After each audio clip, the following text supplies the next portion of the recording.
Chapter 4, Lesson 4, The History of Taxes and the Power of Corporations.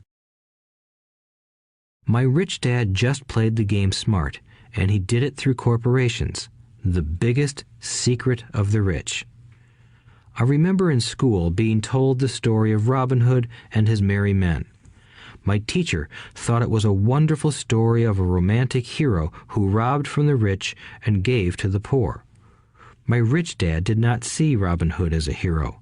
He called Robin Hood a crook. Robin Hood may be long gone, but his followers live on. I often still hear people say, "Why don't the rich pay for it?" or "The rich should pay more in taxes and give it to the poor." It is this Robin Hood fantasy, or taking from the rich to give to the poor, that has caused the most pain for the poor and the middle class. The reason the middle class is so heavily taxed is because of the Robin Hood ideal. The reality is that the rich are not taxed. It's the middle class who pays for the poor, especially the educated upper-income middle class. Again, to understand fully how things happen, we need to look at the history of taxes. Although my highly educated dad was an expert on the history of education, my rich dad fashioned himself an expert on the history of taxes. Rich Dad explained to Mike and me that originally in England and America, there were no taxes. Occasionally, there were temporary taxes levied in order to pay for wars. The king or the president would put the word out and ask everyone to chip in. Taxes were levied in Britain for the fight against Napoleon from 1799 to 1816, and in America to pay for the Civil War from 1861 to 1865. In 1874, England made income tax a permanent levy on its citizens. In 1913, an income tax became permanent in the United States with the adoption of the 16th Amendment to the U.S. Constitution. At one time, Americans were anti-tax. It had been the tax on tea that led to the famous Tea Party in Boston Harbor, an incident that helped ignite the Revolutionary War. It took approximately 50 years in both England and the United States to sell the idea of a regular income tax. What these historical dates fail to reveal is that both of these taxes were initially levied against only the rich. It was this point that Rich Dad wanted Mike and me to understand. He explained that the idea of taxes was made popular and accepted by the majority by telling the poor and the middle class that taxes were created only to punish the rich. This is how the masses voted for the law, and it became constitutionally legal. Although it was intended to punish the rich, in reality it wound up punishing the very people who voted for it, the poor and middle class. Once government got a taste of money, its appetite grew, said Rich Dad. Your dad and I are exactly opposite. He's a government bureaucrat, and I am a capitalist. We get paid, and our success is measured on opposite behaviors. He gets paid to spend money and hire people. The more he spends and the more people he hires, the larger his organization becomes. In the government, a large organization is a respected organization. On the other hand, within my organization, the fewer people I hire and the less money I spend, the more I am respected by my investors. That's why I don't like government people. They have different objectives than most business people. As the government grows, more and more tax dollars are needed to support it. My educated dad sincerely believed that government should help people. He loved John F. Kennedy and especially the idea of the Peace Corps. He loved the idea so much that both he and my mom worked for the Peace Corps, training volunteers to go to Malaysia, Thailand, and the Philippines. He always strived for additional grants and budget increases so he could hire more people, both in his job with the Education Department and in the Peace Corps. From the time I was about 10 years old, I would hear from my rich dad that government workers were a pack of lazy thieves, and from my poor dad I would hear how the rich were greedy crooks who should be made to pay more taxes. Both sides had valid points. It was difficult to go to work for one of the biggest capitalists in town and come home to a father who was a prominent government leader. It was not easy to know which dad to believe. Yet, when you study the history of taxes, an interesting perspective emerges. As I said, the passage of taxes was only possible because the masses believed in the Robin Hood theory of economics. Take from the rich and give to everyone else. The problem was that the government's appetite for money was so great that taxes soon needed to be levied on the middle class, and from there it kept trickling down. However, the rich saw an opportunity because they don't play by the same set of rules. The rich knew about corporations, which became popular in the days of sailing ships. The rich created the corporation as a vehicle to limit their risk to the assets of each voyage. The rich put their money into a corporation to finance the voyage. The corporation would then hire a crew to sail to the New World to look for treasure. If the ship was lost, the crew lost their lives, but the loss to the rich would be limited only to the money they invested for that particular voyage. It is the knowledge of the legal corporate structure that really gives the rich a vast advantage over the poor and middle class. Having two fathers teaching me, one a socialist and the other a capitalist, I quickly began to realize that the philosophy of the capitalist made more financial sense to me. It seemed to me that the socialists ultimately penalized themselves due to their lack of financial education. No matter what the take from the rich crowd came up with, the rich always found a way to outsmart them. That is how taxes were eventually levied on the middle class. The rich outsmarted the intellectuals solely because they understood the power of money, a subject not taught in schools. How did the rich outsmart the intellectuals? Once the take from the rich tax was passed, cash started flowing into government coffers. Initially, people were happy. Money was handed out to government workers and the rich. It went to government workers in the form of jobs and pensions, and it went to the rich via their factories receiving government contracts. The government received a large pool of money, but the problem was the fiscal management of that money. The government ideal is to avoid having excess money. If you fail to spend your allotted funds, you risk losing it in the next budget. You would certainly not be recognized for being efficient. Business people, on the other hand, are rewarded for having excess money and are applauded for their efficiency. As this cycle of growing government spending continued, the demand for money increased, and the tax the rich idea was adjusted to include lower income levels down to the very people who voted it in, the poor and the middle class. True capitalists used their financial knowledge to simply find an escape. They headed back to the protection of a corporation. But what many people who have never formed a corporation don't know is that a corporation is not really a thing. A corporation is merely a file folder with some legal documents in it, sitting in some attorney's office and registered with a state government agency. It's not a big building or a factory or a group of people. A corporation is merely a legal document that creates a legal body without a soul. Using it, the wealth of the rich was once again protected. It was popular because the income tax rate of a corporation is less than the individual income tax rates. In addition, certain expenses could be paid by a corporation with pre-tax dollars. This war between the haves and have-nots has raged for hundreds of years. The battle is waged whenever and wherever laws are made, and it will go on forever.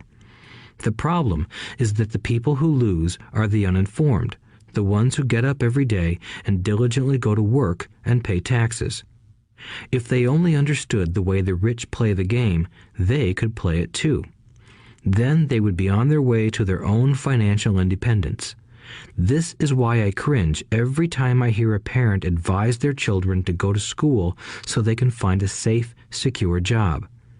An employee with a safe, secure job without financial aptitude has no escape. Average Americans today work 5 to 6 months for the government just to cover their taxes. In my opinion, that is simply too long. The harder you work, the more you pay the government. That is why I believe that the idea of take from the rich backfired on the very people who voted it in. Every time people try to punish the rich don't simply comply. They react. They have the money, power, and intent to change things. They don't just sit there and voluntarily pay more taxes. Instead, they search for ways to minimize their tax burden. They hire smart attorneys and accountants and persuade politicians to change laws or create legal loopholes. They use their resources to effect change. The tax code of the United States also allows other ways to reduce taxes. Most of these vehicles are available to anyone, but it is the rich who find them because they are minding their own business. For example, 1031 is jargon for Section 1031 of the Internal Revenue Code, which allows a seller to delay paying taxes on a piece of real estate that is sold for a capital gain through an exchange for a more expensive piece of real estate. Real estate is one investment vehicle that has a great tax advantage. As long as you keep trading up in value, you will not be taxed on the gains until you liquidate. People who don't take advantage of these legal tax savings are missing a great opportunity to build their asset columns. The poor and middle class don't have the same resources. They sit there and let the government's needles enter their arm and allow the blood donation to begin. Today, I am constantly shocked at the number of people who pay more taxes or take fewer deductions simply because they are afraid of the government. I have friends who have had their businesses shut down and destroyed, only to find out it was a mistake on the part of the government. I realize all that, but the price of working from January to May is a high price to pay for that intimidation. My poor dad never fought back. My rich dad didn't either. He just played the game smarter, and he did it through corporations, the biggest secret of the rich. You may remember the first lesson I learned from my rich dad. I was a little boy of 9 who had to sit and wait for him to choose to talk to me. I sat in his office waiting for him to get to me. He was ignoring me on purpose. He wanted me to recognize his power and to desire to have that power for myself one day. During all the years I studied and learned from him, he always reminded me that knowledge is power. And with money comes great power that requires the right knowledge to keep it and make it multiply. Without that knowledge, the world pushes you around. Rich Dad constantly reminded Mike and me that the biggest bully was not the boss or the supervisor, but the tax man. The tax man will always take more if you let him. The first lesson of having money work for you, as opposed to you working for money, is all about power. If you work for money, you give the power to your employer. If money works for you, you keep the power and control it. Once we had this knowledge of the power of money working for us, he wanted us to be financially smart and not let anyone or anything push us around. If you're ignorant, it's easy to be bullied. If you know what you're talking about, you have a fighting chance. That is why he paid so much for smart tax accountants and attorneys. It was less expensive to pay them than to pay the government. His best lesson to me was, be smart and you won't be pushed around as much. He knew the law because he was a law-abiding citizen and because it was expensive to not know the law. If you know you're right, you're not afraid of fighting back, even if you are taking on Robin Hood and his band of merry men. My highly educated dad always encouraged me to land a good job with a strong corporation. He spoke of the virtues of working your way up the corporate ladder. He didn't understand that, by relying solely on a paycheck from a corporate employer, I would be a docile cow ready for milking. When I told my rich dad of my father's advice, he only chuckled. "Why not own the ladder?" was all he said. As a young boy, I did not understand what Rich Dad meant by owning my own corporation. It was an idea that seemed impossible and intimidating. Although I was excited by the idea, my inexperience wouldn't let me envision the possibility that grown-ups would someday work for a company I would own. The point is that, if not for my rich dad, I would have probably followed my educated dad's advice. It was merely the occasional reminder of my rich dad that kept the idea of owning my own corporation alive and kept me on a different path. By the time I was 15 or 16, I knew I wasn't going to continue down the path my educated dad recommended. I didn't know how I was going to do it, but I was determined not to head in the direction most of my classmates were heading. That decision changed my life. It was not until my mid-20s that my rich dad's advice began to make more sense to me. I was just out of the Marine Corps and working for Xerox. I was making a lot of money, but every time I looked at my paycheck, I was disappointed. The deductions were so large, and the more I worked, the greater they became. As I became more successful, my bosses talked about promotions and raises. It was flattering, but I could hear my rich dad asking in my ear, "Who are you working for? Who are you making rich?" In 1974, while still an employee for Xerox, I formed my first corporation and began minding my own business. There were already a few assets in my asset column, but now I was determined to focus on making it bigger. Those paychecks, with all the deductions, made all the years of my rich dad's advice make total sense. I could see the future if I followed my educated dad's advice. Many employers feel that advising their workers to mind their own business is bad for business. But for me, focusing on my own business and developing assets made me a better employee because I now had a purpose. I came in early and worked diligently, amassing as much money as possible so I could invest in real estate. Hawaii was just set to boom, and there were fortunes to be made. The more I realized that we were in the beginning stages of a boom, the more Xerox machines I sold. The more I sold, the more money I made, and, of course, the more deductions came out of my paycheck. It was inspiring. I wanted out of the employee trap so badly that I worked even harder so I could invest more. By 1978, I was consistently one of the top 5 salespeople at the company.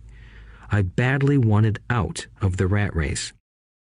In less than 3 years, I was making more in my real estate holding corporation than I was making at Xerox, and the money I was making in my asset column in my own corporation was money working for me, not me pounding on doors selling copiers.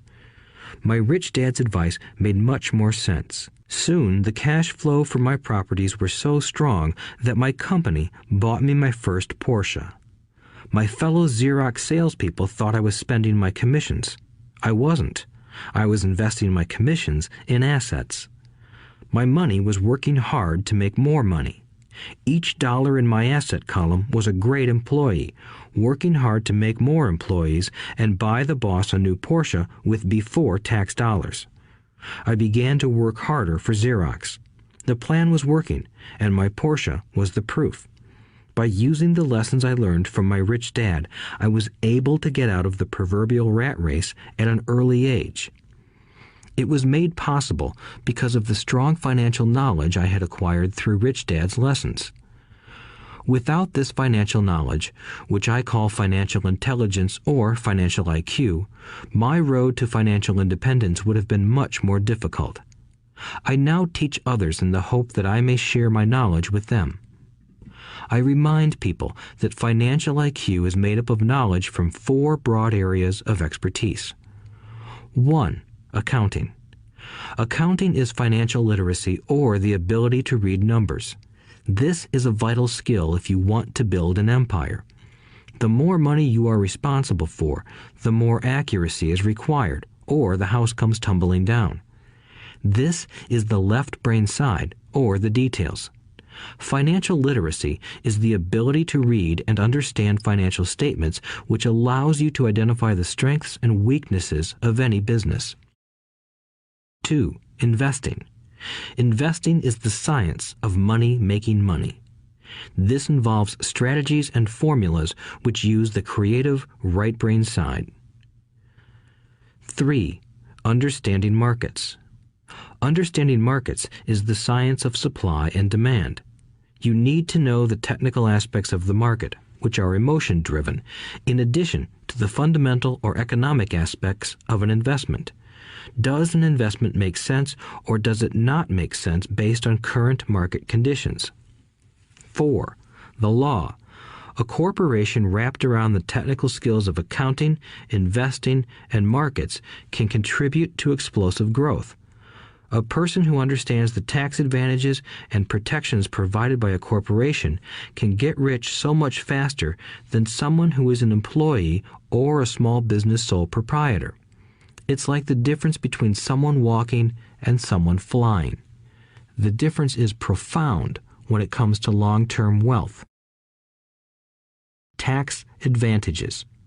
A corporation can do many things that an employee cannot, like pay expenses before paying taxes. That is a whole area of expertise that is very exciting. Employees earn and get taxed, and then try to live on what is left. A corporation earns, spends everything it can, and is taxed on anything that is left. It's one of the biggest legal tax loopholes that the rich use. They're easy to set up and are not expensive if you own investments that are producing good cash flow. For example, by owning your own corporation, your vacations can be board meetings in Hawaii. Car payments, insurance, repairs, and health club memberships are company expenses. Most restaurant meals are partial expenses, and on. But it's done legally with pre-tax dollars. Protection from lawsuits. We live in a litigious society. Everybody wants a piece of your action. The rich hide much of their wealth using vehicles such as corporations and trusts to protect their assets from creditors. When someone sues a wealthy individual, they are often met with layers of legal protection and often find that the wealthy person actually owns nothing. They control everything, but own nothing. The poor and middle class try to own everything and lose it to the government or to fellow citizens who like to sue the rich. They learned it from the Robin Hood story. Take from the rich and give it to the poor. It is not the purpose of this audiobook to go into the specifics of owning a corporation, but I will say that if you own any kind of legitimate assets, I would consider finding out more about the benefits and protection offered by a corporation as soon as possible. There are many books written on the subject that will detail the benefits and even walk you through the steps necessary to set up a corporation. Garrett Sutton's books on corporations provide wonderful insight into the power of personal corporations. Financial IQ is actually the synergy of many skills and talents. I would say it is the combination of the 4 technical skills listed above that make up basic financial intelligence. If you aspire to great wealth, it is the combination of these skills that will greatly amplify your financial intelligence. In summary, business owners with corporations 1. Earn, 2. Spend, 3. Pay taxes.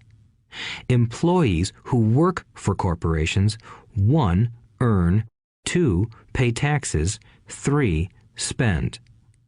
As part of your overall financial strategy, I recommend that you learn about the protection that legal entities can provide for businesses and assets. Chapter 5. Lesson 5. The rich invent money. Often in the real world, it's not the smart who get ahead, but the bold. Last night, I took a break from writing and watched a TV program on the history of a young man named Alexander Graham Bell. Bell had just patented his telephone and was having growing pains because the demand for his new invention was so strong.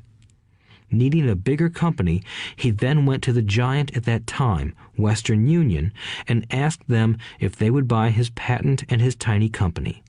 He wanted $100,000 for the whole package. The president of Western Union scoffed at him and turned him down, saying the price was ridiculous. The rest is history. A multi-billion-dollar industry emerged, and AT&T was born. The evening news came on right after the story of Alexander Graham Bell. On the news was a story of another downsizing at a local company. The workers were angry and complained that the company ownership was unfair. A terminated manager of about 45 years of age had his wife and 2 babies at the plant and was begging the guards to let him talk to the owners to ask if they would reconsider his termination. He had just bought a house and was afraid of losing it. The camera focused in on his pleading for all the world to see. Needless to say, it held my attention. I have been teaching professionally since 1984. It has been a great experience and a rewarding one. It is also a disturbing profession, for I have taught thousands of individuals, and I see one thing in common in all of us, myself included. We all have tremendous potential, and we all are blessed with gifts. Yet the one thing that holds all of us back is some degree of self-doubt. It is not so much the lack of technical information that holds us back, but more the lack of self-confidence. Some are more affected than others. Once we leave school, most of us know that it is not so much a matter of college degrees or good grades that count.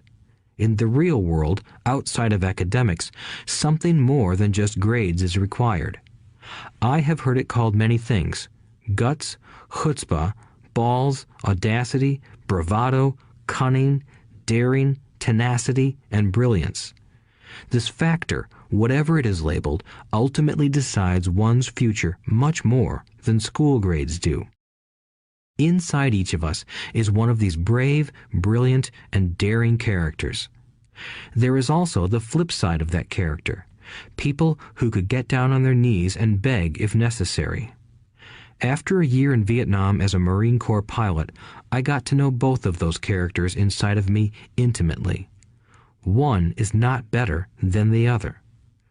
Yet, as a teacher, I recognized that it was excessive fear and self-doubt that were the greatest detractors of personal genius. It broke my heart to see students know the answers, yet lack the courage to act on the answer.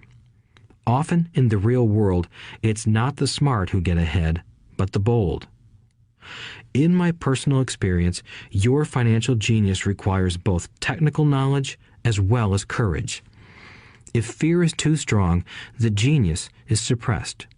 In my classes, I strongly urge students to learn to take risks, to be bold, and to let their genius convert that fear into power and brilliance. It works for some and just terrifies others. I have come to realize that for most people, when it comes to the subject of money, they would rather play it safe. I have had to field questions such as, why take risks? Why should I bother developing my financial IQ? Why should I become financially literate? And I answer, just to have more options. There are huge changes up ahead. In the coming years, there will be more people just like the young inventor Alexander Graham Bell. There will be 100 people like Bill Gates and hugely successful companies like Microsoft created every year all over the world. And there will also be many more bankruptcies, layoffs, and downsizings. So why bother developing your financial IQ? No one can answer that but you. Yet I can tell you why I myself do it. I do it because it is the most exciting time to be alive. I'd rather be welcoming change than dreading change. I'd rather be excited about making millions than worrying about not getting a raise. This period we are in now is a most exciting time, unprecedented in our world's history. Generations from now, people will look back at this period of time and remark at what an exciting era it must have been. It was the death of the old and birth of the new. It was full of turmoil, and it was exciting. So why bother developing your financial IQ? Because if you do, you will prosper greatly. And if you don't, this period of time will be a frightening one. It will be a time of watching some people move boldly forward while others cling to worn-out life preservers. Land was wealth 300 years ago. So the person who owned the land owned the wealth. Later, wealth was in factories and production, and America rose to dominance. The industrialist owned the wealth. Today, wealth is in information, and the person who has the most timely information owns the wealth. The problem is that information flies around the world at the speed of light. The new wealth cannot be contained by boundaries and borders as land and factories were. The changes will be faster and more dramatic. There will be a dramatic increase in the number of new multimillionaires. There also will be those who are left behind. I find so many people struggling today, often working harder, simply because they cling to old ideas. They want things to be the way they were, and they resist change. I know people who are losing their jobs or their houses, and they blame technology or the economy or their boss. Sadly, they fail to realize that they might be the problem. Old ideas are their biggest liability. It is a liability simply because they fail to realize that while that idea or way of doing something was an asset yesterday, yesterday is gone. One afternoon, I was teaching how to invest using a board game I had invented, Cash Flow, as a teaching tool. A friend had brought someone along to attend the class. This friend of a friend was recently divorced, had been badly burned in the divorce settlement, and was now searching for some answers. Her friend thought the class might help. The game was designed to help people learn how money works. In playing the game, they learn about the interaction of the income statement with the balance sheet. They learn how cash flows between the two and how the road to wealth is through striving to increase your monthly cash flow from the asset column to the point that it exceeds your monthly expenses. Once you accomplish this, you are able to get out of the rat race and out onto the fast track. As I have said, some people hate the game, some love it, and others miss the point. This woman missed a valuable opportunity to learn something. In the opening round, she drew a doodad card with the boat on it. At first, she was happy. "Oh, I've got a boat." Then, as her friend tried to explain how the numbers worked on her income statement and balance sheet, she got frustrated because she had never liked math. The rest of her table waited while her friend continued explaining the relationship between the income statement, balance sheet, and monthly cash flow. Suddenly, when she realized how the numbers worked, it dawned on her that her boat was eating her alive. Later on in the game, she was also downsized and had a child. It was a horrible game for her. After the class, her friend came by and told me that she was upset. She had come to the class to learn about investing and did not like the idea that it took so long to play a silly game. Her friend attempted to tell her to look within herself to see if the game reflected her in any way. With that suggestion, the woman demanded her money back. She said that the very idea that a game could be a reflection of her was ridiculous. Her money was promptly refunded, and she left. Since 1984, I have made millions simply by doing what the school system does not do. In school, most teachers lecture. I hated lectures as a student. I was soon bored, and my mind would drift. In 1984, I began teaching via games and simulations, and I still rely on these tools today. I always encourage adult students to look at games as reflecting back to them what they know and what they need to learn. Most importantly, games reflect behavior. They are instant feedback systems. Instead of the teacher lecturing you, the game is giving you a personalized lecture, one that is custom-made just for you. The friend of the woman who left later called to give me an update. She said her friend was fine and had calmed down. In her cooling-off period, she could see some slight relationship between the game and her life. Although she and her husband did not own a boat, they did own everything else imaginable. She was angry after their divorce, both because he had run off with a younger woman and because, after 20 years of marriage, they had accumulated little in the way of assets. There was virtually nothing for them to split. Their 20 years of married life had been incredible fun, but all they had accumulated was a ton of doodads. She realized that her anger at doing the numbers, the income statement and balance sheet, came from her embarrassment about not understanding them. She believed that finances were the man's job. She maintained the house and did the entertaining, and he handled the finances. She was now quite certain that in the last 5 years of their marriage, he had hidden money from her. She was angry at herself for not being more aware of where the money was going, as well as for not knowing about the other woman. Just like a board game, the world is always providing us with instant feedback. We could learn a lot if we tuned in more. One day, not long ago, I complained to my wife that the cleaners must have shrunk my pants. My wife gently smiled and poked me in the stomach to inform me that the pants had not shrunk. Something else had expanded. Me. The cash flow game was designed to give every player personal feedback. Its purpose is to give you options. If you draw the boat card and it puts you into debt, the question is, now what can you do? How many different financial options can you come up with? That is the purpose of the game, to teach players to think and create new and various financial options. Thousands of people throughout the world have played this game. The players who get out of the rat race the quickest are the people who understand numbers and have creative financial minds. They recognize different financial options. Rich people are often creative and take calculated risks. People who take the longest are people who are not familiar with numbers and often do not understand the power of investing. Some people playing cash flow gain lots of money in the game, but they don't know what to do with it. Even though they have money, everyone else seems to be getting ahead of them. And that is true in real life. There are a lot of people who have a lot of money and do not get ahead financially. Limiting your options is the same as hanging on to old ideas. I have a friend from high school who now works at 3 jobs. Years ago, he was the richest of all my classmates. When the local sugar plantation closed, the company he worked for went down with the plantation. In his mind, he had but one option, and that was the old option: work hard. The problem was that he couldn't find an equivalent job that recognized his seniority from the old company.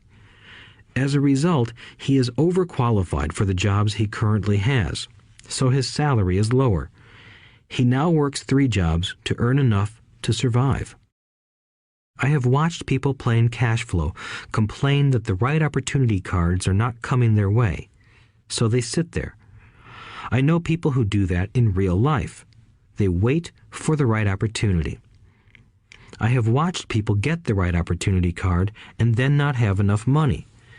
Then they complain that they would have gotten out of the rat race if they had had more money. So they sit there. I know people in real life who do that also. They see all the great deals, but they have no money. And I have seen people pull a great opportunity card, read it out loud, and have no idea that it is a great opportunity. They have the money, the time is right, they have the card, but they can't see the opportunity staring them in the face. They fail to see how it fits into their financial plan for escaping the rat race.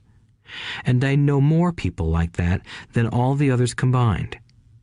Most people have an opportunity of a lifetime flash right in front of them, and they fail to see it. A year later, they find out about it, after everyone else got rich. Financial intelligence is simply having more options. If the opportunities aren't coming your way, what else can you do to improve your financial position? If an opportunity lands in your lap and you have no money and the bank won't talk to you, what else can you do to get the opportunity to work in your favor? If your hunch is wrong and what you've been counting on doesn't happen, how can you turn a lemon into millions? That is financial intelligence. It is not so much what happens, but how many different financial solutions you can think of to turn a lemon into millions. It is how creative you are in solving financial problems. Most people only know one solution: work hard, save, and borrow. So why would you want to increase your financial intelligence? Because you want to be the kind of person who creates your own luck. You take whatever happens and make it better. Few people realize that luck is created, just as money is. And if you want to be luckier and create money instead of working hard, then your financial intelligence is important. If you are the kind of person who is waiting for the right thing to happen, you might wait for a long time. It's like waiting for all the traffic lights to be green for 5 miles before you'll start your trip. As young boys, Mike and I were constantly told by my rich dad that money is not real. Rich Dad occasionally reminded us of how close we came to the secret of money on that first day we got together and began making money out of plaster of Paris. The poor and middle class work for money, he would say. The rich make money. The more real you think money is, the harder you will work for it. If you can grasp the idea that money is not real, you will grow richer faster. What is it? Was a question Mike and I often came back with. What is money if it is not real? What we agree it is, was all Rich Dad would say. The single most powerful asset we all have is our mind. If it is trained well, it can create enormous wealth seemingly instantaneously.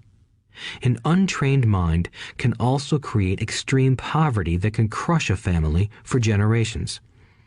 In the information age, money is increasing exponentially. A few individuals are getting ridiculously rich from nothing, just ideas and agreements. If you ask many people who trade stocks or other investments for a living, they see it done all the time.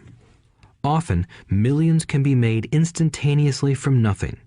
And by nothing, I mean no money was exchanged. It is done via agreement, a hand signal in a trading pit, a blip on a trader's screen in Lisbon from a trader's screen in Toronto and back to Lisbon, a call to my broker to buy and a moment later to sell.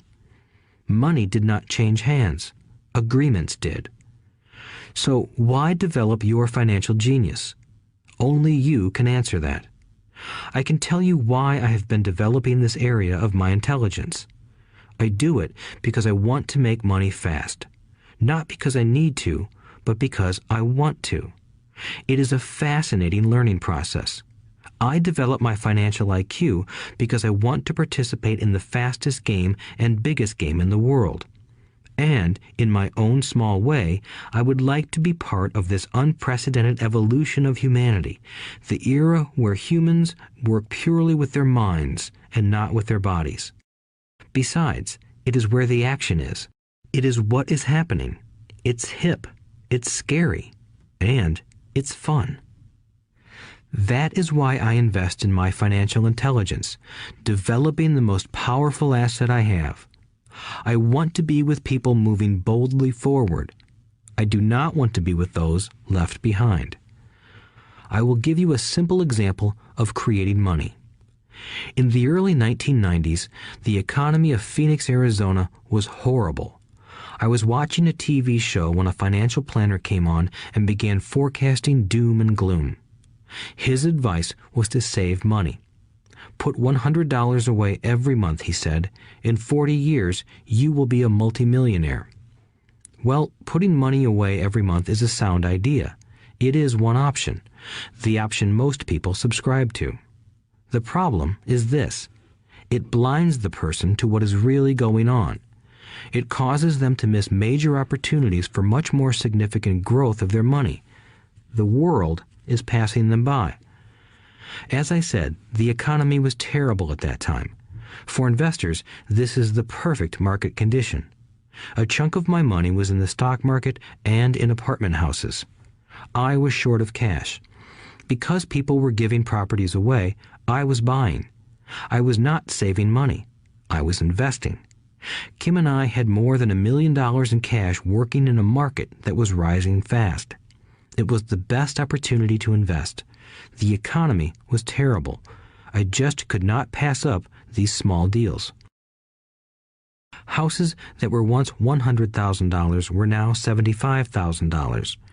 But instead of shopping with local real estate agents, I began shopping at the bankruptcy attorney's office or the courthouse steps.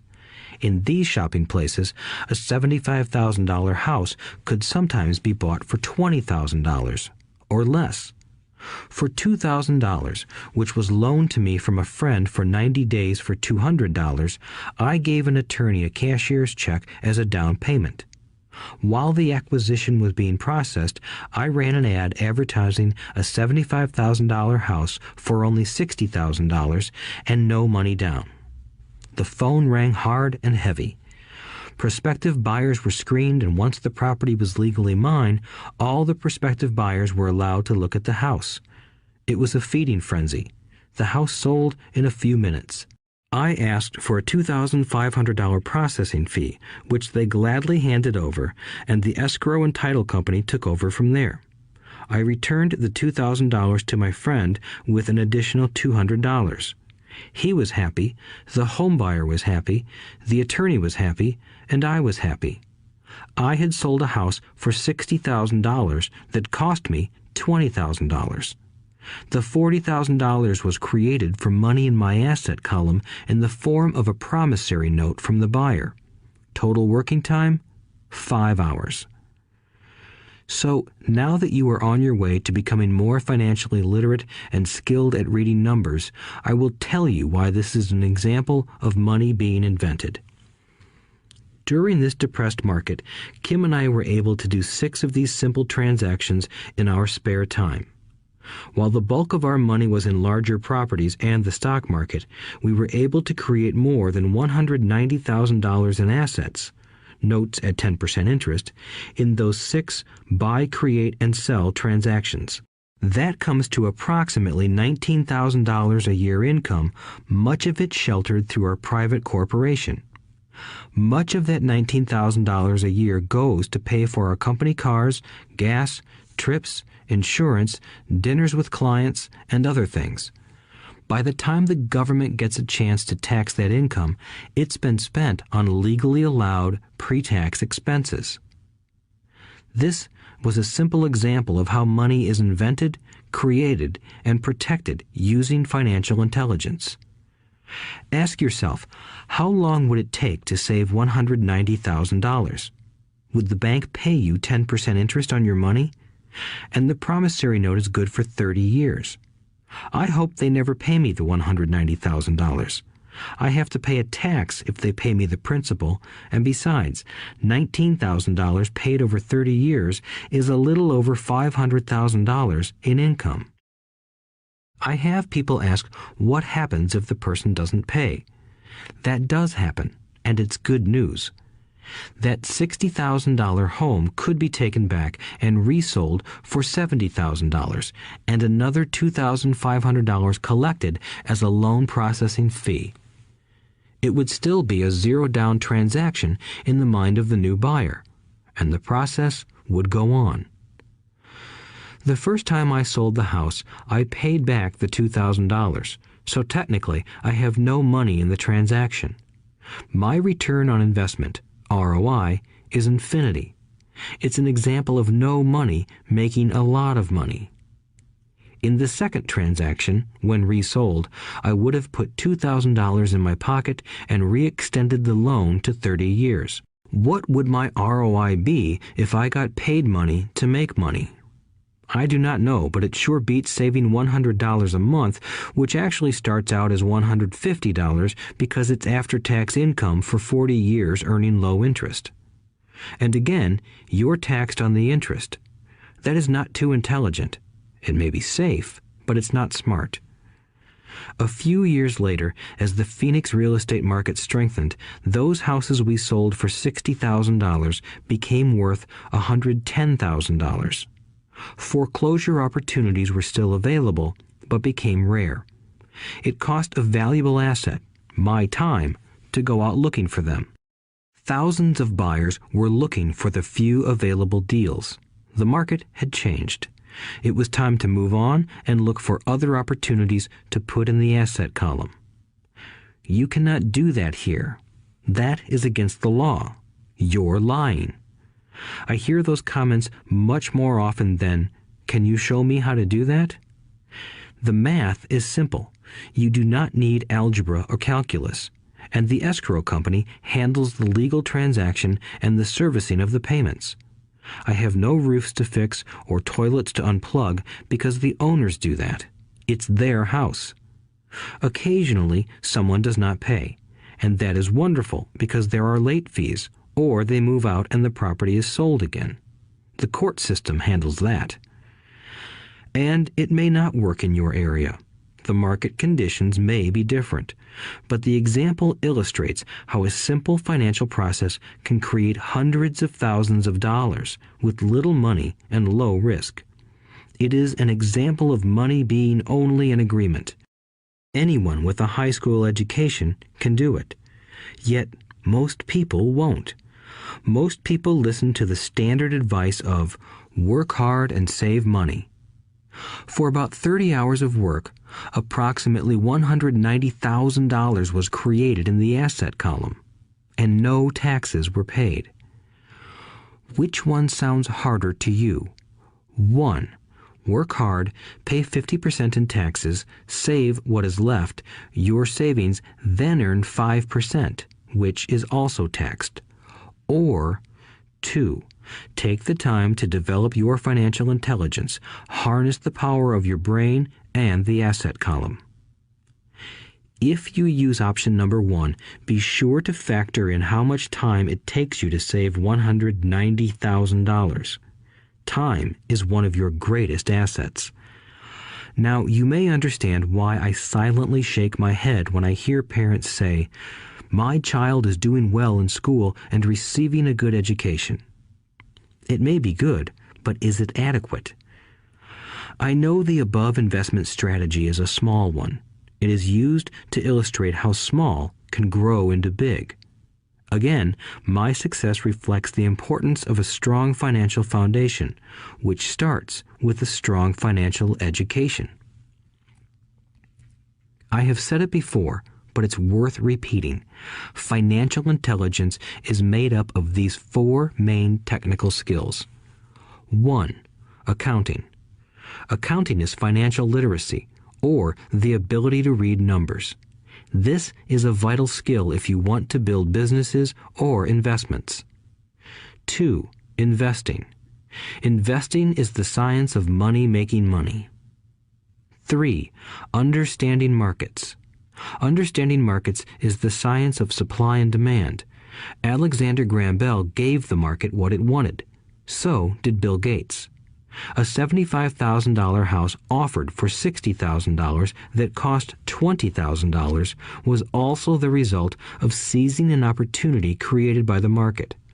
Somebody was buying, and someone was selling. 4. The law. The law is the awareness of accounting, corporate, state, and federal regulations. I recommend playing by the rules. It is this basic foundation, or the combination of these skills, that is needed to be successful in the pursuit of wealth, whether it be through the buying of small homes, apartment buildings, companies, stocks, bonds, precious metals, baseball cards, or the like. A few years later, the real estate market rebounded and everyone else was getting in. The stock market was booming and everyone was getting in. The U.S. economy was getting back on its feet. I began selling and was now traveling to Peru, Norway, Malaysia, and the Philippines. The investment landscape had changed. We were no longer buying real estate. Now I just watch the values climb inside the asset column and will probably begin selling. I suspect that some of those 6 little house deals will sell and the $40,000 note will be converted to cash. I need to call my accountant to be prepared for cash and seek ways to shelter it. The point I would like to make is that investments come and go. The market goes up and comes down. Economies improve and crash. The world is always handing you opportunities of a lifetime, every day of your life, but all too often we fail to see them. But they are there. And the more the world changes and the more technology changes, the more opportunities there will be to allow you and your family to be financially secure for generations to come. So why bother developing your financial intelligence? Again, only you can answer that. I know why I continue to learn and develop. I do it because I know there are changes coming. I'd rather welcome change than cling to the past. I know there will be market booms and market crashes. I want to continually develop my financial intelligence because at each market change, some people will be on their knees begging for their jobs. Others, meanwhile, will take the lemons that life hands them, and we are all handed lemons occasionally, and turn them into millions. That's financial intelligence. I am often asked about the lemons I have turned into millions. I hesitate using many more examples of personal investments because I am afraid it comes across as bragging or tooting my own horn. That is not my intention. I use the examples only as numerical and chronological illustrations of actual and simple cases. I use the examples because I want you to know that it is easy. And the more familiar you become with the 4 pillars of financial intelligence, the easier it becomes.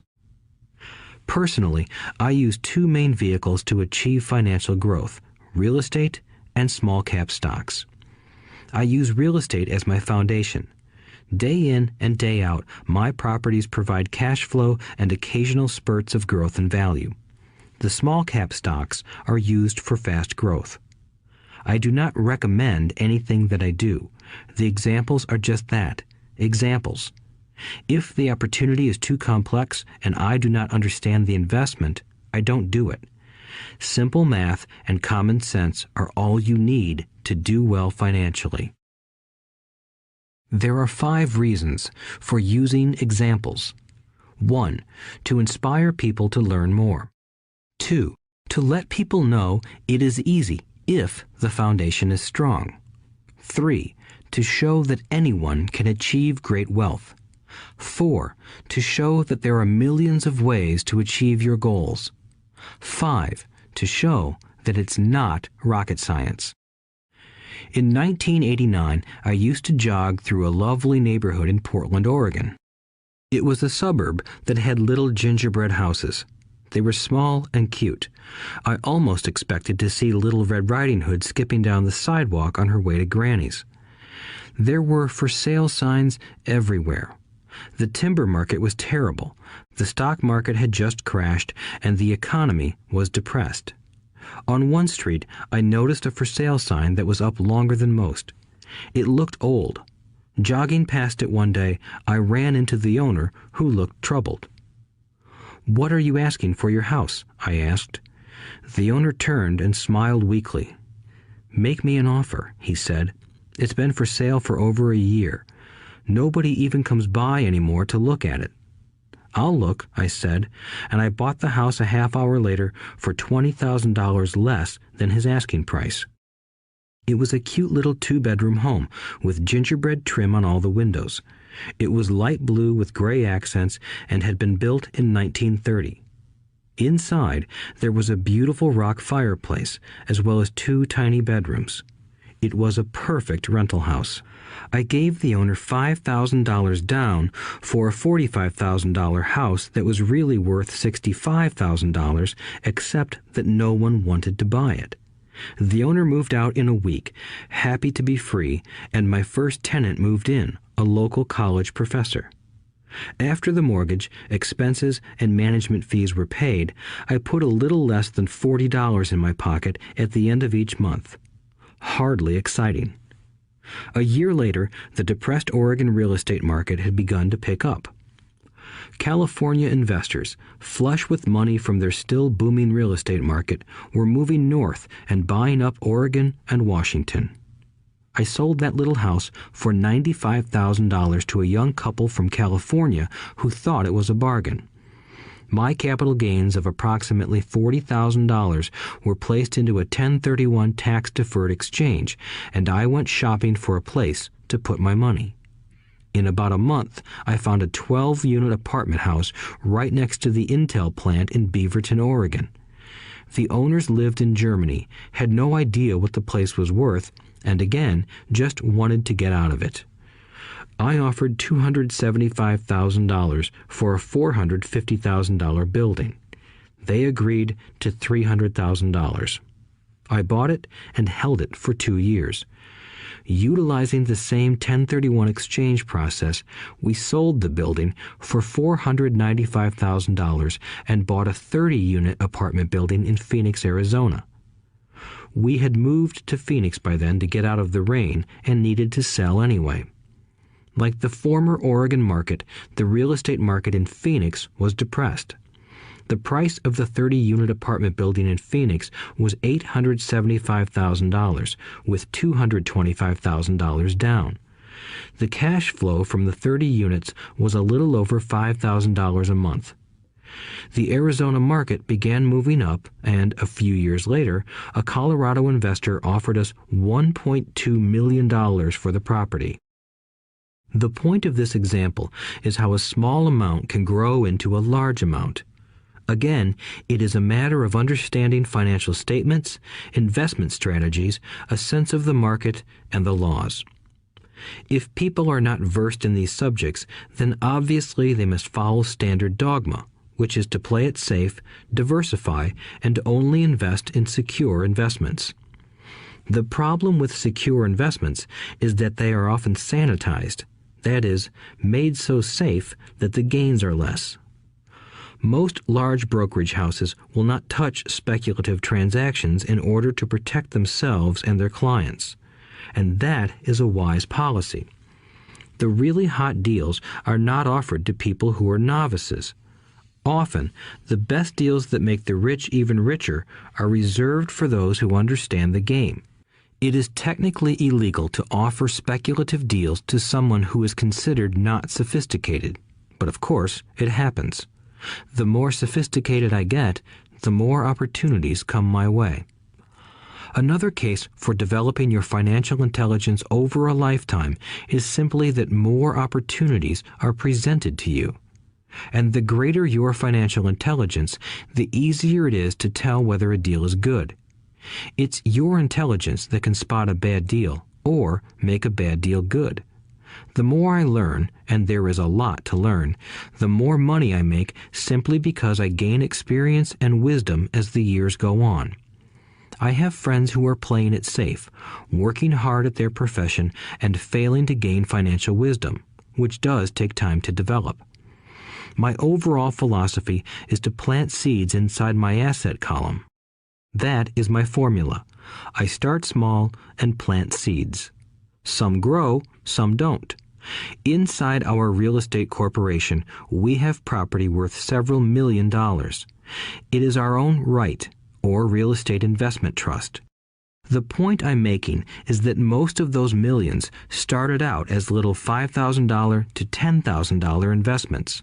All of those down payments were fortunate to catch a fast-rising market and increase tax-free. We traded in and out several times over a number of years.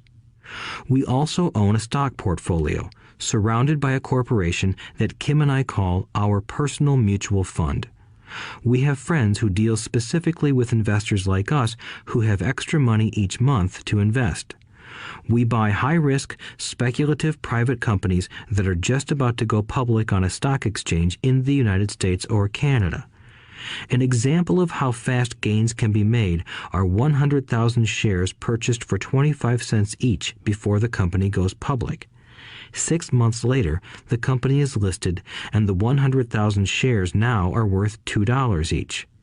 If the company is well managed, the price keeps going up, and the stock may go to $20 or more per share.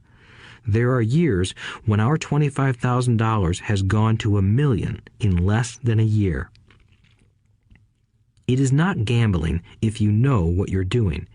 It is gambling if you're just throwing money into a deal and praying.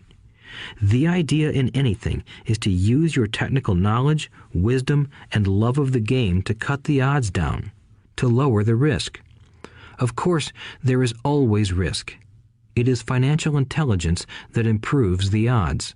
Thus, what is risky for one person is less risky to someone else. That is the primary reason I constantly encourage people to invest more in their financial education than in stocks, real estate, or other markets. The smarter you are, the better chance you have of beating the odds. The stock plays I personally invested in were extremely high risk for most people and absolutely not recommended.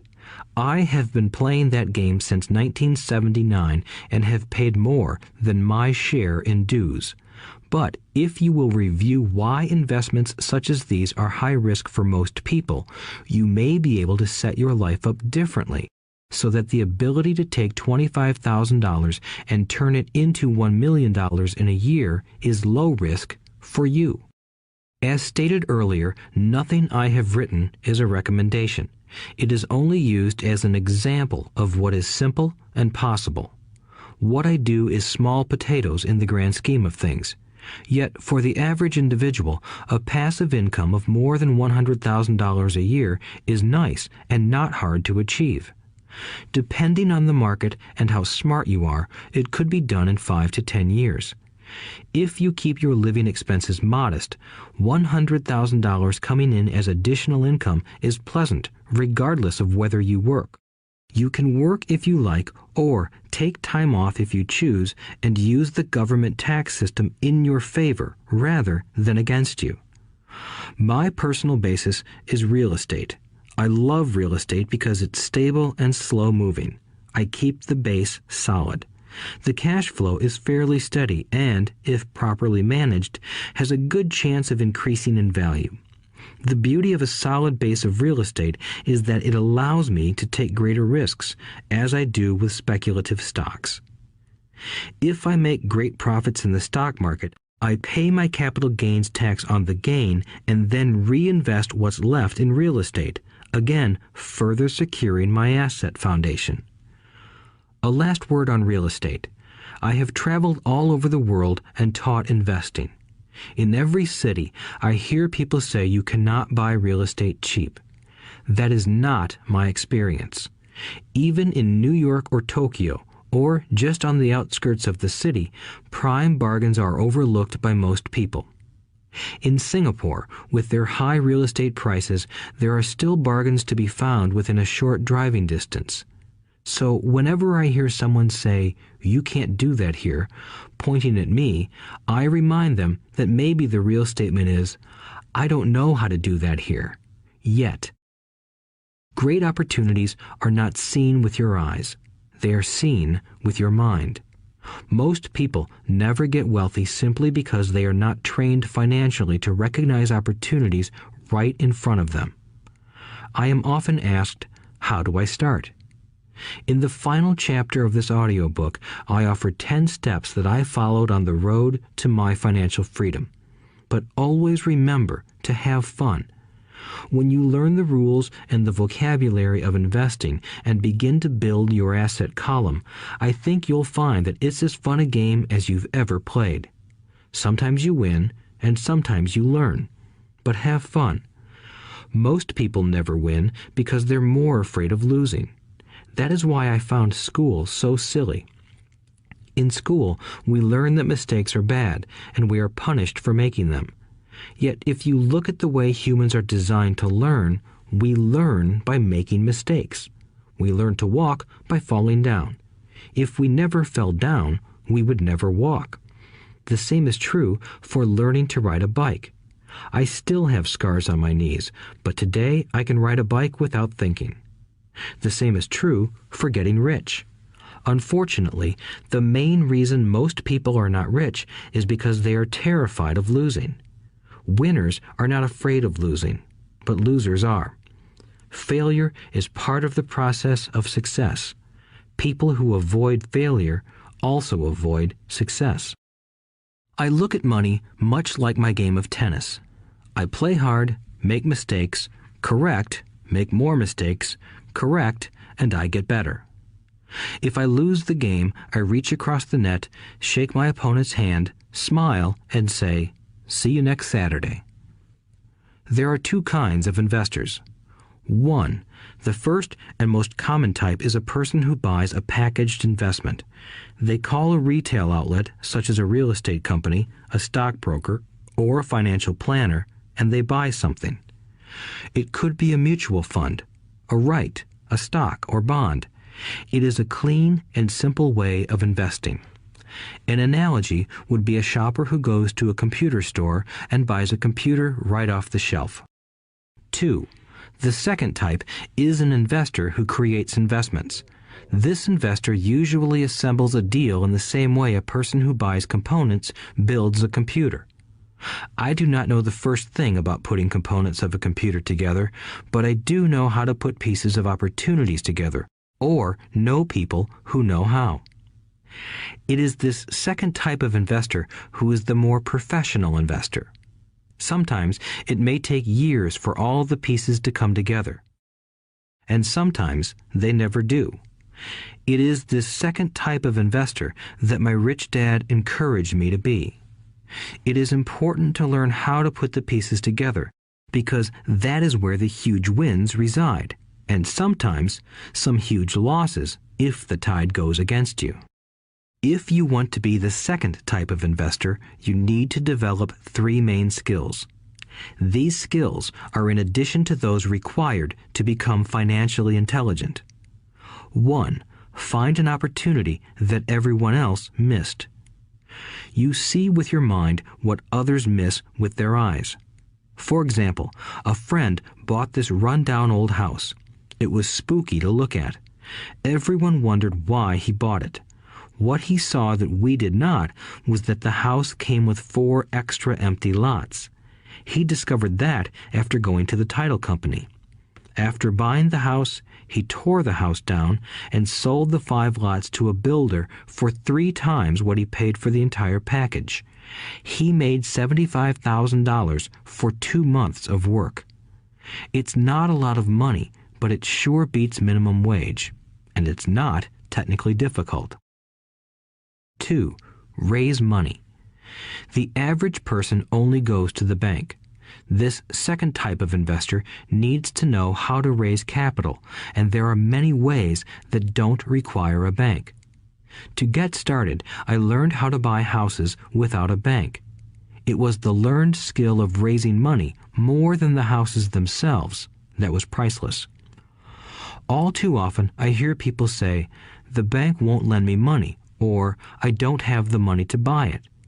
If you want to be a Type 2 investor, you need to learn how to do that which stops most people.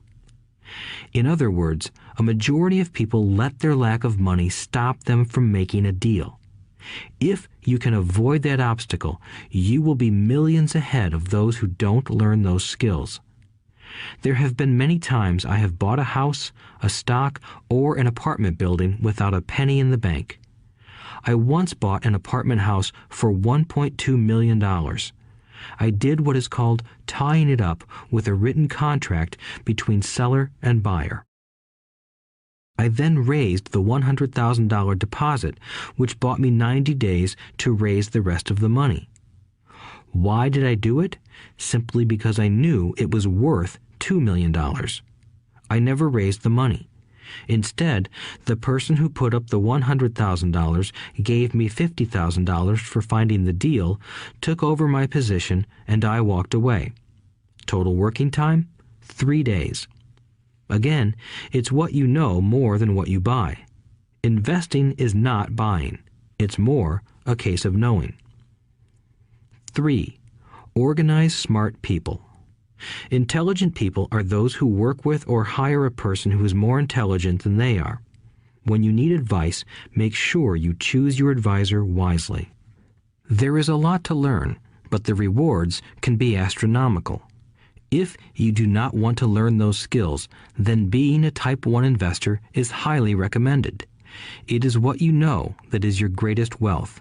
It is what you do not know that is your greatest risk. There is always risk, so learn to manage risk instead of avoiding it. Chapter 6. Lesson 6. Work to learn. Don't work for money. Job security meant everything to my educated dad. Learning meant everything to my rich dad. A few years ago, I granted an interview with a newspaper in Singapore. The young female reporter was on time, and the interview got underway immediately. We sat in the lobby of a luxurious hotel, sipping coffee and discussing the purpose of my visit to Singapore. I was to share the platform with Zig Ziglar. He was speaking on motivation, and I was speaking on the secrets of the rich. Someday, I would like to be a best-selling author like you, she said. I had seen some of the articles she had written for the paper, and I was impressed. She had a tough, clear style of writing. Her articles held a reader's interest. You have a great style, I said in reply.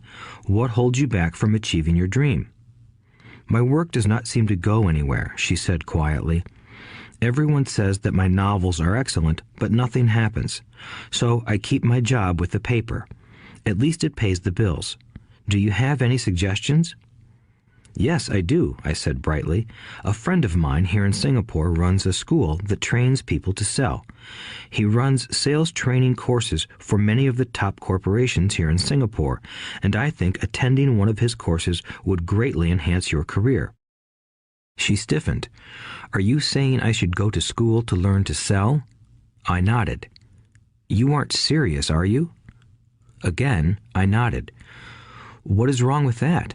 I was now backpedaling. She was offended by something, and now I was wishing I had not said anything. In my attempt to be helpful, I found myself defending my suggestion. I have a master's degree in English literature. Why would I go to school to learn to be a salesperson? I am a professional. I went to school to be trained in a profession so I would not have to be a salesperson. I hate salespeople. All they want is money. So tell me why I should study sales. She was packing her briefcase. The interview was over. On the coffee table sat a copy of an earlier best-selling book I wrote. I picked it up as well as the notes she had jotted down on her legal pad. Do you see this? I said, pointing to her notes. She looked down at her notes. What? She said, confused. Again, I pointed deliberately to her notes. On her pad she had written, Robert Kiyosaki, best-selling author. It says best-selling author, not best writing author, I said quietly. Her eyes widened. I am a terrible writer, I said. You are a great writer. I went to sales school. You have a master's degree. Put them together, and you get a best-selling author and a best writing author. Anger flared from her eyes. I'll never stoop so low as to learn how to sell. People like you have no business writing. I'm a professionally trained writer, and you are a salesman. It is not fair, she fumed. She put the rest of her notes away and hurried out through the large glass doors into the humid Singapore morning. At least she gave me a fair and favorable write-up the next morning. The world is filled with smart, talented, educated, and gifted people. We meet them every day. They are all around us. A few days ago, my car was not running well. I pulled into a garage, and the young mechanic had it fixed in just a few minutes. He knew what was wrong by simply listening to the engine. I was amazed. I am constantly shocked at how little talented people earn. I have met brilliant, highly educated people who earn less than $20,000 a year. A business consultant who specializes in the medical trade was telling me how many doctors, dentists, and chiropractors struggle financially. All this time, I thought that when they graduated, the dollars would pour in. It was this business consultant who gave me the phrase, "They are one skill away from great wealth." What this phrase means is that most people need only to learn and master one more skill, and their income would jump exponentially. I have mentioned before that financial intelligence is a synergy of accounting, investing, marketing, and law. Combine those 4 technical skills, and making money with money is easier than most people would believe. When it comes to money, the only skill most people know is to work hard. The classic example of a synergy of skills was that young writer for the newspaper. If she diligently learned the skills of sales and marketing, her income would jump dramatically. If I were her, I would take some courses in advertising copywriting as well as sales. Then, instead of working at the newspaper, I would seek a job at an advertising agency. Even if it were a cut in pay, she would learn how to communicate in shortcuts that are used in successful advertising. She also would spend time learning public relations, an important skill. She would learn how to get millions in free publicity. Then, at night and on weekends, she could be writing her great novel. When it was finished, she would be better able to sell her book. Then, in a short while, she could be a best-selling author. When I came out with my first book, If You Want to Be Rich and Happy, Don't Go to School, a publisher suggested I change the title to The Economics of Education. I told the publisher that, with a title like that, I would sell 2 books, one to my family and one to my best friend. The problem is that they would expect it for free. The obnoxious title, If You Want to Be Rich and Happy, Don't Go to School, was chosen because we knew it would get tons of publicity. I am pro-education and believe in education reform. If I were not pro-education, why would I continue to press for changing our antiquated educational system? So I chose a title that would get me on more TV and radio shows simply because I was willing to be controversial. Many people thought I was a fruitcake, but the book sold and sold.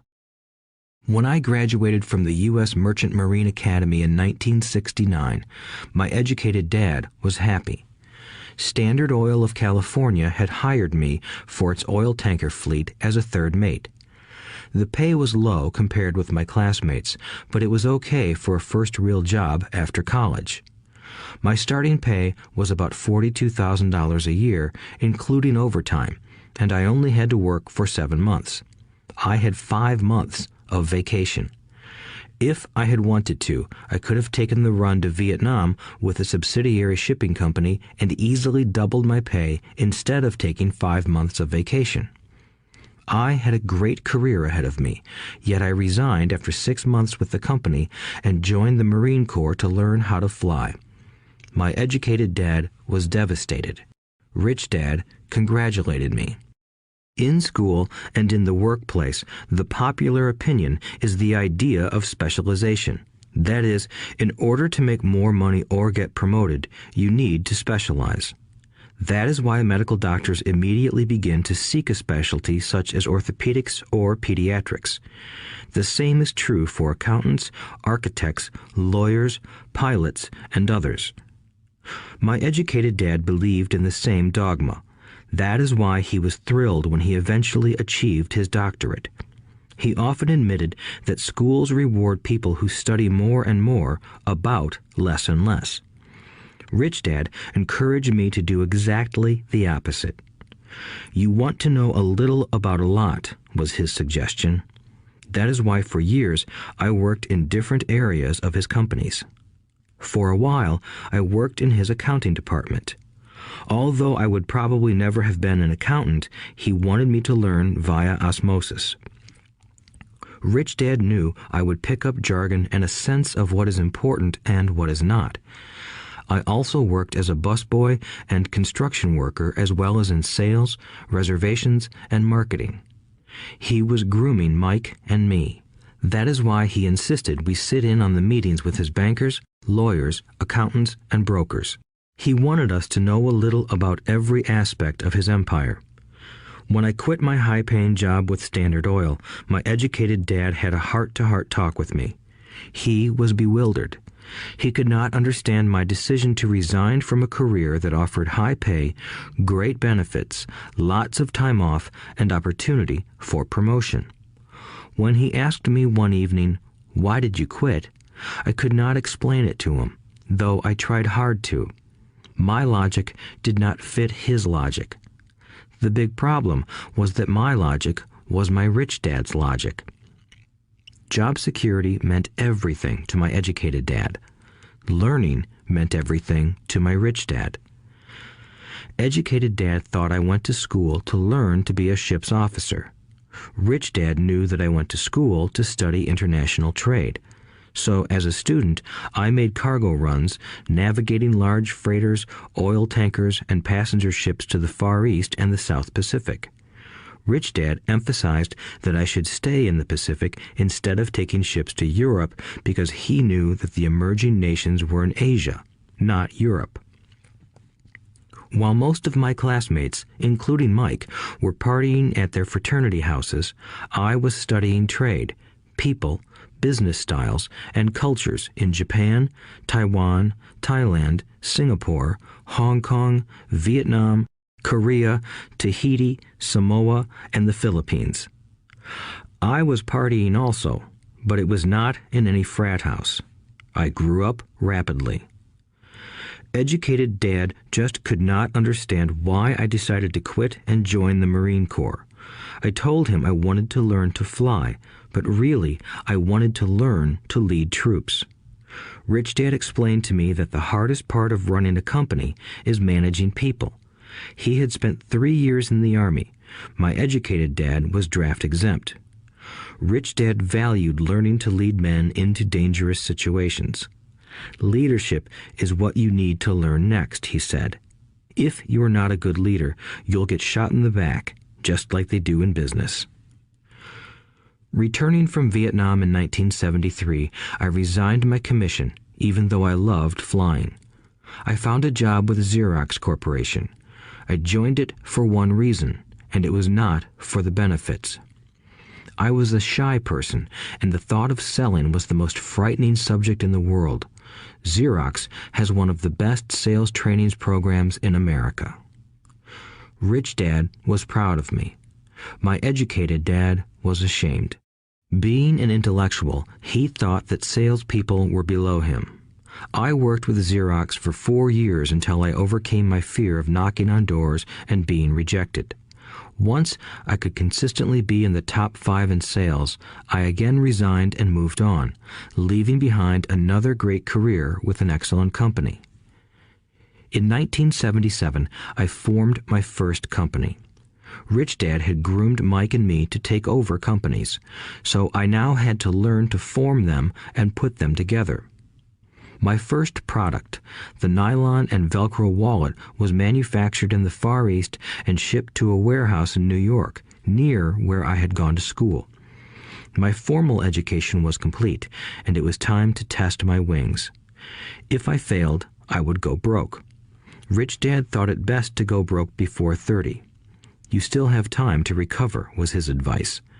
On the eve of my 30th birthday, my first shipment left Korea for New York. Today, I still do business internationally, and as my rich dad encouraged me to do, I keep seeking the emerging nations. Today, my investment company invests in South American countries and Asian countries, as well as in Norway and Russia. There is an old cliche that goes, "Job is an acronym for just over broke." Unfortunately, I would say that applies to millions of people. Because school does not think financial intelligence is an intelligence, most workers live within their means. They work and they pay bills. There is another horrible management theory that goes, workers work hard enough to not be fired, and owners pay just enough so that workers won't quit. And if you look at the pay scales of most companies, again, I would say there is a degree of truth to that statement. The net result is that most workers never get ahead. They do what they've been taught to do, get a secure job. Most workers focus on working for pay and benefits that reward them in the short term, but are often disastrous in the long run. Instead, I recommend to young people to seek work for what they will learn more than what they will earn. Look down the road at what skills they want to acquire before choosing a specific profession and before getting trapped in the rat race. Once people are trapped in the lifelong process of bill paying, they become like those little hamsters running around in those metal wheels. Their little furry legs are spinning furiously. The wheel is turning furiously, but come tomorrow morning, they'll still be in the same cage. Great job. In the movie Jerry Maguire, starring Tom Cruise, there are many great one-liners. Probably the most memorable is, "Show me the money." But there is one line I thought most truthful. It comes from the scene where Tom Cruise is leaving the firm. He has just been fired, and he is asking the entire company, "Who wants to come with me?" And the whole place is silent and frozen. Only one woman speaks up and says, "I'd like to, but I'm due for a promotion in 3 months." That statement is probably the most truthful statement in the whole movie. It is the type of statement that people use to keep themselves busy, working away to pay bills.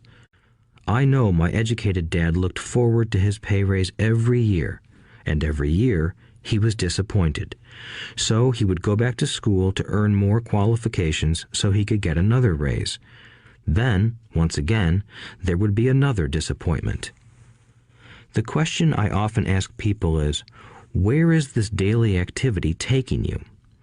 Just like the little hamster, I wonder if people look at where their hard work is taking them. What does the future hold? In his book, The Retirement Myth, Craig S. Carpel writes, "I visited the headquarters of a major national pension consulting firm and met with a managing director who specializes in designing lush retirement plans for top management. When I asked her what people who don't have corner offices will be able to expect in the way of pension income, she said with a confident smile, 'The silver bullet.'" "What," I asked, "is the silver bullet?" She shrugged and said, "If baby boomers discover they don't have enough money to live on when they're older, they can always blow their brains out." Carpel goes on to explain the difference between the old defined benefit retirement plans and the new 401k plans that are riskier. It is not a pretty picture for most people working today, and that is just for retirement. Add medical fees and long-term nursing home care, and the picture is frightening. Already, many hospitals in countries with socialized medicine need to make tough decisions such as who will live and who will die. They make those decisions purely on how much money they have and how old the patients are. If the patient is old, they often will give the medical care to someone younger. The older, poor patient gets put to the back of the line. Just as the rich can afford better education, the rich will be able to keep themselves alive, while those who have little wealth will die. So I wonder, are workers looking into the future or just until their next paycheck, never questioning where they are headed? When I speak to adults who want to earn more money, I always recommend the same thing. I suggest taking a long view of their life. Instead of simply working for the money and security, which I admit are important, I suggest they take a second job that will teach them a second skill. Often I recommend joining a network marketing company, also called multi-level marketing, if they want to learn sales skills. Some of these companies have excellent training programs that help people get over their fear of failure and rejection, which are the main reasons people are unsuccessful. Education is more valuable than money in the long run. When I offer this suggestion, I often hear in response, "Oh, that is too much hassle," or "I only want to do what I am interested in." If they say it's too much of a hassle, I ask, so you would rather work all your life giving 50% of what you earn to the government? If they tell me, I only do what I am interested in, I say, I'm not interested in going to the gym, but I go because I want to feel better and live longer. Unfortunately, there is some truth to the old statement, you can't teach an old dog new tricks. Unless a person is used to changing, it's hard to change. But for those of you who might be on the fence when it comes to the idea of working to learn something new, I offer this word of encouragement. Life is much like going to the gym. The most painful part is deciding to go. Once you get past that, it's easy. There have been many days I have dreaded going to the gym, but once I am there and in motion, it is a pleasure. After the workout is over, I am always glad I talked myself into going. If you are unwilling to work to learn something new and instead insist on becoming highly specialized within your field, make sure the company you work for is unionized. Labor unions are designed to protect specialists. My educated dad, after falling from grace with the governor, became the head of the teachers' union in Hawaii. He told me that it was the hardest job he ever held. My rich dad, on the other hand, spent his life doing his best to keep his companies from becoming unionized. He was successful. Although the unions came close, Rich Dad was always able to fight them off. Personally, I take no sides because I can see the need for and the benefits of both sides. If you do as school recommends, become highly specialized, then seek union protection. For example, had I continued with my flying career, I would have sought a company that had a strong pilots union. Why? Because my life would be dedicated to learning a skill that was valuable in only one industry. If I were pushed out of that industry, my life's skills would not be as valuable to another industry. A displaced senior pilot with 100,000 hours of heavy airline transport time, earning $150,000 a year, would have a hard time finding an equivalent high-paying job teaching in school. Skills do not necessarily transfer from industry to industry. Skills the pilots are paid for in the airline industry are not as important in, say, the school system. The same is true even for doctors today. With all the changes in medicine, many medical specialists are needing to conform to medical organizations such as HMOs. School teachers definitely need to be union members. Today in America, the teachers' union is the largest and the richest labor union of all. The NEA, the National Education Association, has tremendous political clout. Teachers need the protection of their union because their skills are also of limited value to an industry outside of education. So the rule of thumb is highly specialized, then unionize. It's the smart thing to do. When I ask the classes I teach, how many of you can cook a better hamburger than McDonald's, almost all the students raise their hands. I then ask, so if most of you can cook a better hamburger, how come McDonald's makes more money than you? The answer is obvious. McDonald's is excellent at business systems. The reason so many talented people are poor is because they focus on building a better hamburger and know little to nothing about business systems. A friend of mine in Hawaii is a great artist. He makes a sizable amount of money. One day, his mother's attorney called to tell him that she had left him $35,000. That is what was left of her estate after the attorney and the government took their shares. Immediately, he saw an opportunity to increase his business by using some of this money to advertise. 2 months later, his first 4-color full-page ad appeared in an expensive magazine that targeted the very rich. The ad ran for 3 months. He received no replies from the ad, and all of his inheritance is now gone. He now wants to sue the magazine for misrepresentation. This is a common case of someone who can build a beautiful hamburger but knows little about business. When I asked him what he learned, his only reply was, "Advertising salespeople are crooks." I then asked him if he would be willing to take a course in sales and a course in direct marketing. His reply, "I don't have the time, and I don't want to waste my money." The world is filled with talented poor people. All too often, they're poor or struggle financially or earn less than they are capable of, not because of what they know, but because of what they do not know. They focus on perfecting their skills at building a better hamburger rather than the skills of selling and delivering the hamburger. Maybe McDonald's does not make the best hamburger, but they are the best at selling and delivering a basic average burger. Poor Dad wanted me to specialize. That was his view on how to be paid more. Even after being told by the governor of Hawaii that he could no longer work in state government, my educated dad continued to encourage me to get specialized. Educated Dad then took up the cause of the teachers' union, campaigning for further protection and benefits for these highly skilled and educated professionals. We argued often, but I know he never agreed that over-specialization is what caused the need for union protection. He never understood that the more specialized you become, the more you are trapped and dependent on that specialty. Rich Dad advised that Mike and I groom ourselves. Many corporations do the same thing. They find a young, bright student just out of business school and begin grooming that person to someday take over the company. So these bright young employees do not specialize in one department. They are moved from department to department to learn all the aspects of business systems.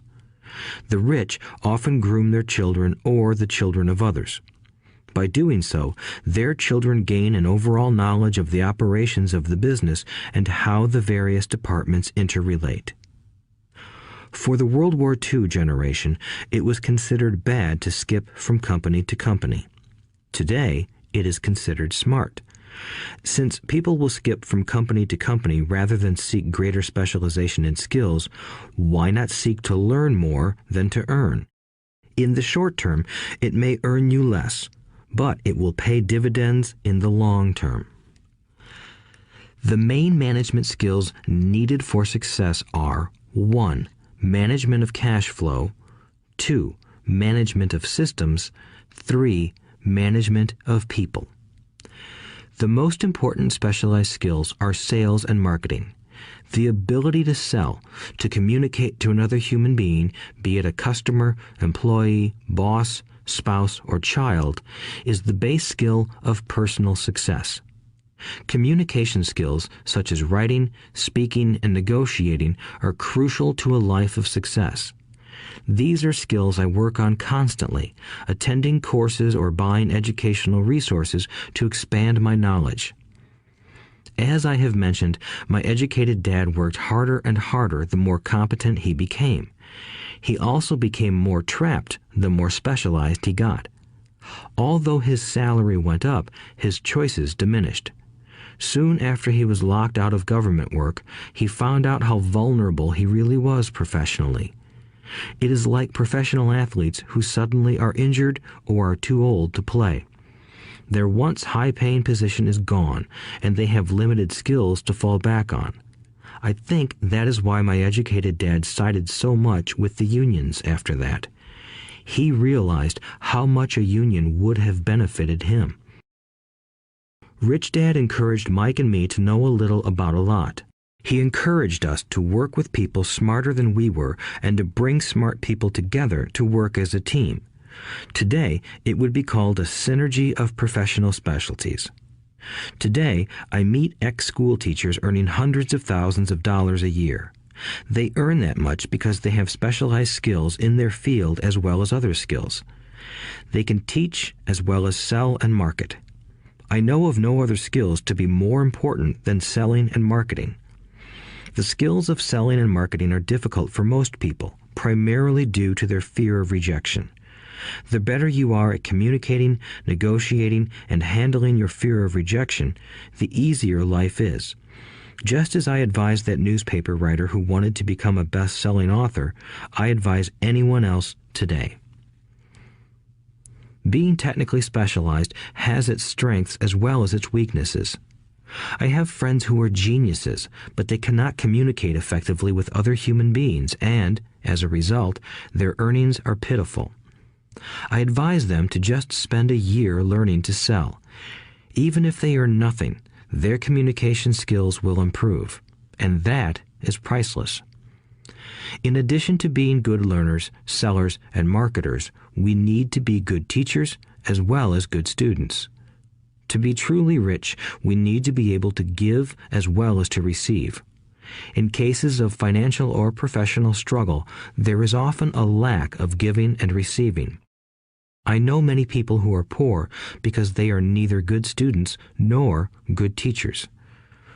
Both of my dads were generous men. Both made it a practice to give first. Teaching was one of their ways of giving. The more they gave, the more they received. One glaring difference was in the giving of money. My rich dad gave lots of money away. He gave to his church, to charities, and to his foundation. He knew that to receive money, you had to give money.